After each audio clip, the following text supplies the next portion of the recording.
Hello fellow cinephiles, Film Guru here. So leading up to the new Star Wars, Rise of Skywalker, I've gone back and watched the two films that relate to this particular storyline. So today I'll be reviewing Last Jedi. This was written and directed by Rian Johnson and stars Daisy Ridley, John Boyega, Oscar Isaac, Adam Driver, and returning Carrie Fisher and Mark Hamill. I'm a big fan of this film. I didn't get to review this film when it first came out because I hadn't started the channel, so this is my opportunity to talk about it. I've seen it 4 times now, and it still has the same impact it did on me when I first saw it. To be fair, there were a lot of personal things happening at the time when I did first see it, so it did have an impact on me that was probably a little different than it would have on most people. What I think is fascinating about this is Disney and the Star Wars franchise took a chance on Rian Johnson, allowed him to create his own film, to write and direct it, gave him creative control and allowed him to do the film he wanted to do. And with a lot of Star Wars films these days, the directors stay on for a bit and then get kicked off. They're not really mentioned in a lot of advertisement about who's directing it. You know, the studio brought you such and such. Where this was the first time they took a chance, and I think he did an extraordinary job. Yes, it is a lot different to most of the Star Wars films, and I think it's a breath of fresh air after Force Awakens was so much like New Hope. This was a breath of fresh air in that regard. I think he crafted a really interesting and fascinating film. Like Tarantino, he's a genre filmmaker. He's done a lot of genre pieces, but he's added his own flavour and created his own stories. This is the first time he took an established franchise and did his own thing with it, and it was really impressive. He's a really brilliant director and very underrated. He's really great at crafting stories. He always talked about how he didn't divulge any information that didn't relate to the characters, the story that they were telling. And this film has that in it. Like, you look at Laura Dern's character. She doesn't tell Poe the whole story of what's going on or what she's trying to do. And that causes a clash between them. But she knows what she's trying to accomplish. She just can't tell him what it is. It's like he has to learn it. It's like a lesson to be learned that Princess Leia wants Poe to learn, because he goes in full-blown head-first into things without thinking and without looking at the consequences, and is willing to sacrifice everything and everybody in order to accomplish the Resistance goals. In my opinion, this has one of the strongest and probably the best openings of a Star Wars film in the whole franchise. It's just straight into the action. We're learning what's going on. We've got all these ships trying to escape the planet with Princess Leia in tow, and they're trying to escape the planet before the First Order destroys it. The whole sequence with Poe and the whole sort of comedy thing, where he's sort of making fun of Hux, I kind of like that. I like the humor. I like that there's all these bombers coming to destroy this giant ship, this Juggernaut, I think it's called. And they were all getting blown out of the sky, and there's one ship that has the opportunity to drop the bombs and destroy this ship once and for all. And there's so much tension created here. It's a gunner who has to go up and ultimately press the button because her counterpart is unconscious. And the way she goes about it, she tries to reach up the top to grab it, and then the ship is hit. She falls to the ground, and then there's this moment that goes silent, and we can only sort of hear her, and everything else is very quiet. She starts kicking this railing to try and get the device to press the button. And it's so intense and so tension-filled, that scene is so fantastic. And the destruction of that ship is just magnificent to watch. This scene is beautifully shot, acted and put together, and I was really impressed with it. And that sort of sets you up for the whole film. I like that we get to see where all the characters are, that Rey's on the island, going to Luke. And it's not quite what you expect for us as an audience member or as her as a character, in that she hands over the lightsaber and he just throws it over his shoulder like he wants nothing to do with it. He doesn't care about it anymore, and he walks off, and she's left surprised and shocked, much like the audience is. And I thought this was a great choice. Johnson is known for his choices of sending a story one way and then quickly, sharply turning another. And you're not quite sure what's going to happen. And it creates a lot of mystery and excitement for the film, and that's what I felt throughout this movie. And there had been a lot of people who are upset about the Canto Bight scene where they go to this sort of rich planet. No one seemed to really give a shit about this scene at all, and it upset a lot of people. It felt like it was taking a different direction. I kind of liked it. The reason Johnson put this in there is he was trying to expand the universe and trying to look at there's all these sort of poor people and Resistance and First Order and all these sort of people. But there's also other people in that universe, rich people who take advantage of things and ultimately do everything they can to obtain money and status in the universe. And I thought this was a good choice. It gave something for Finn and Rose to do and a place to go, and they're trying to work towards an ultimate goal, and it doesn't quite go according to plan, and I like that. I did feel this scene was refreshing and interesting, and with all the talk that Rian Johnson was going to do 3 of his own Star Wars films, which who knows if that's going to happen or not, I think this was setting this up with these characters, and then we're introduced to Benicio del Toro's character, who sort of comes out of left field. And he's kind of an interesting character. He's sort of about himself. He doesn't really care too much about what's going on in regards to the First Order Resistance. And there's this great scene where he talks about how, you know, you attack them one day, they attack you. You blow them up, they blow you up. And he sort of was talking about what was going on, the fact that no matter what these resistance did, this war was going to happen. At the end of Return of the Jedi, they've gotten rid of all the Sith and the Empire, but then something rises up again, and that's the First Order. So it's like, no matter what they keep doing, they keep coming up against this thing, there's still going to be villains that rise. You've got to have good and bad, and they've got to coexist in order for the universe to exist. And that's sort of what this scene was saying to me in a lot of ways. I like a lot of the choices they made. I like how he tried to evolve the Force and Princess Leia's abilities, which Star Wars fans hated, but I really liked it. She comes from, you know, her brother is a Jedi, and she has those abilities, which we learnt in Empire Strikes Back and Return of the Jedi, that she has these abilities like her brother. They aren't as strong, but she has them. And what's to say she hasn't evolved or worked towards making them usable? And that's what this film sort of looks at, where ultimately she's on the ship, it gets shot at, and she gets sucked out into space, and she uses her Force abilities to come back and be revived. I thought this was kind of interesting because we hadn't seen this before. We hadn't seen her ability, and it was good to see what she could do with them, and I thought this was refreshing.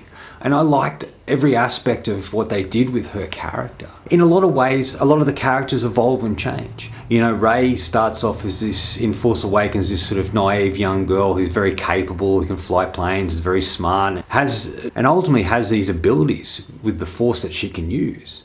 And she evolves. She goes to find Luke, and he reluctantly trains her, and she learns things. She learns things about who she is, and she becomes a very interesting and powerful character towards the end of the movie. Poe's another interesting character here, has a bit of an arc.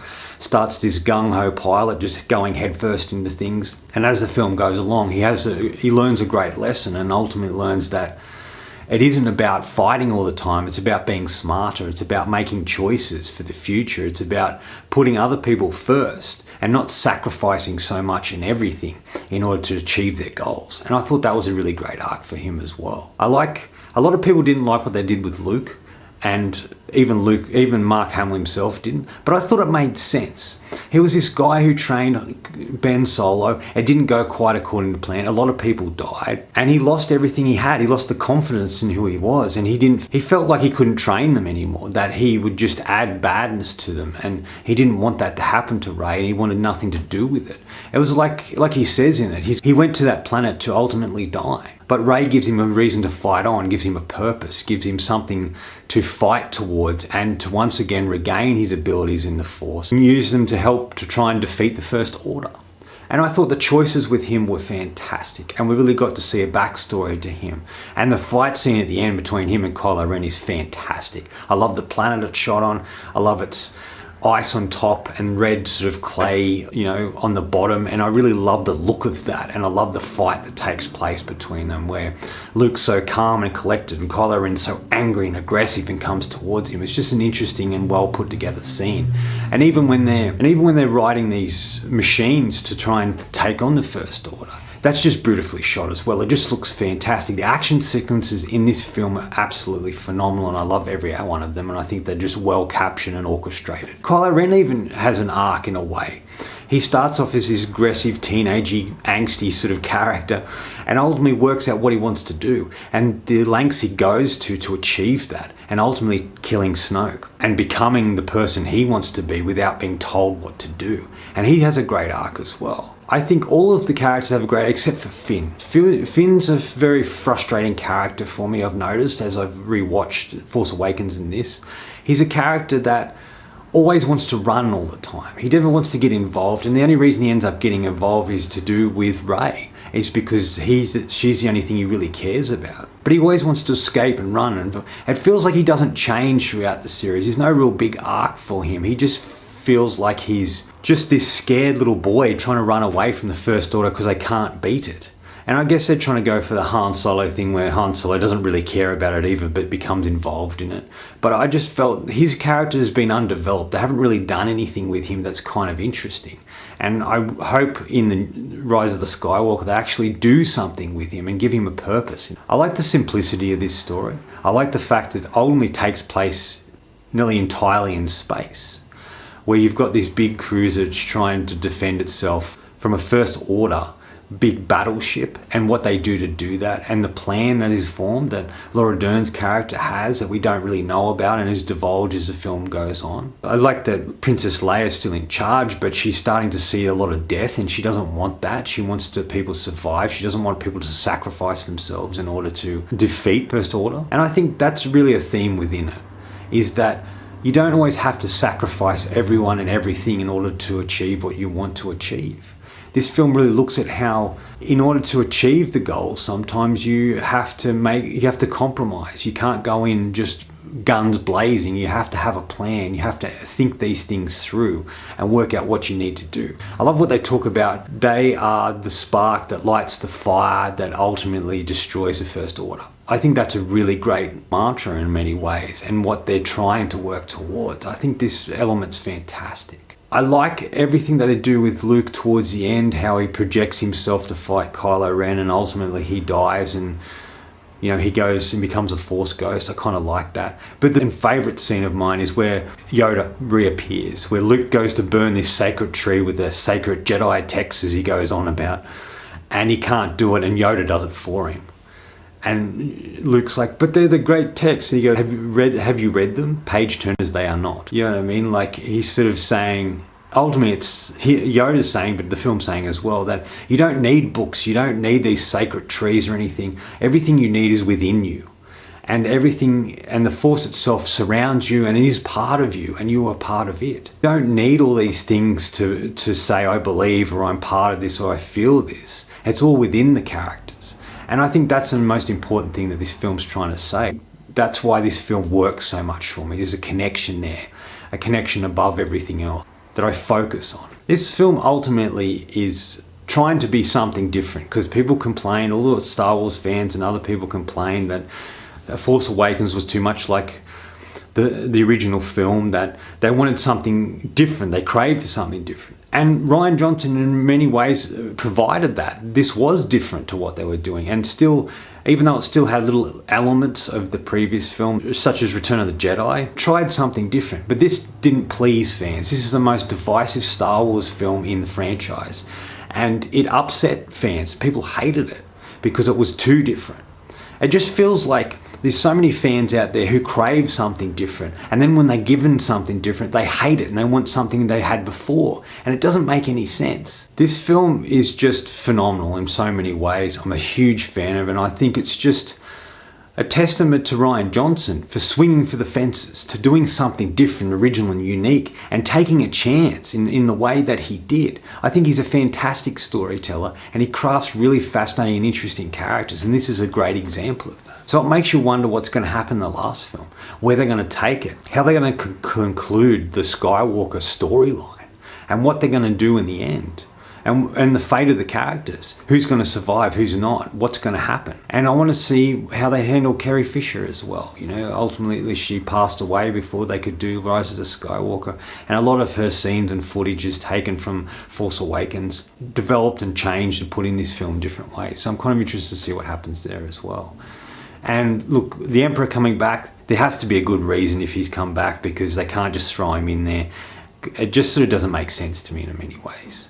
I just think this is one of the best Star Wars films, and I was thoroughly impressed with it. I enjoyed every moment of it. Yes, I didn't quite love Finn's character this time round, but everything else was just brilliantly executed and put together. It looks magnificent on Blu-ray. It looked even better in the cinema. As you can tell, I'm a huge fan of this and probably one of the very few out there who actually really love this movie. I saw it twice at the cinema, and this is my 4th viewing with it. And it still hasn't lost the impact on me and what I liked about it when I first saw it in the cinemas. So let's hope that Rise of Skywalker is good. I have trepidations going into it, but ultimately Star Wars is something I grew up on. You know what I mean? Like, to see the word Star Wars come up with that great John Williams score is just fantastic. J.J. Abrams is a director who's really great at starting things but not always brilliant at ending them, so it'll be interesting to see what he does there. Rian Johnson apparently wrote a script for it, whether they keep that or not, or whether they keep some ideas from that flow into Rise of the Skywalker, we don't know. Anyway, that's all from me today. Thanks for watching. I hope you enjoyed this review, and if you did, please hit subscribe down the bottom. Follow me on Facebook and Twitter. Otherwise, until next time, enjoy the movies.